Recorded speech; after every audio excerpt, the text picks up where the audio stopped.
જામનગર મહાનગરપાલિકા દ્વારા વેપારીઓને પીઓપીની મૂર્તિ ન વેચવા માટે જાહેરનામું બહાર પાડતા મૂર્તિકારોએ વિરોધ નોંધાવ્યો છે। ગણપતિ મહોત્સવ નજીક છે અને એવામાં મૂર્તિ બનાવનાર વેપારીઓએ ગણપતિની ધૂન બોલાવી મહાનગરપાલિકામાં વિરોધ પ્રદર્શન કરવામાં આવ્યું હતું। વિરોધ પક્ષના કોર્પોરેટરે તંત્ર પર લગાવ્યા ગંભીર આરોપો।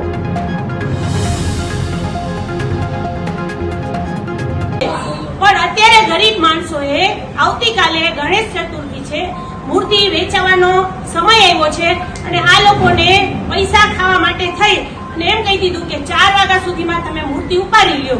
એટલે આજે થઈ ગયા ઘોર નિંદ્રામાંથી। ક્યાંક ને ક્યાંક કમિશનર સાહેબ, ડીએમસી સાહેબ જે હજી નવા છે, જેને ખબર નથી કે આ જૂના અધિકારીઓ છેલ્લા 10-10 વર્ષથી આવું કરે છે, તો કમિશનર સાહેબને મારા વતી તમે જઈ અને એને કહો કે આ બધાને મૂર્તિ વેચવા દો, ભલે પીઓપી ની હોય। બીજું મેઇન રીઝન, જામનગરમાં મોટી 20-20 હજારની મૂર્તિઓ આ લોકોએ વેચાવા દીધી છે। 20,000ની, 30,000ની, 40,000ની પીઓપી ની વેચાઈ ગઈ છે। જામનગર મહાનગરપાલિકા વાળા અહીંયા જઈ અને એ મૂર્તિ ઉપાડી લેશે? કમિશનર સાહેબને કહો મોટી જગ્યાએ જામનગર મહાનગરપાલિકા વાળા જઈ અને આ મૂર્તિ ઉપાડી લેશો? 20-20 હજારની, 30-30 હજારની, 15-15 હજારની મૂર્તિઓ વેચાઈ ગઈ છે, જ્યારે ફક્ત હવે આજે નાની મૂર્તિઓ વેચવાનો વારો આવ્યો ત્યારે આ નોટિસ આપે છે।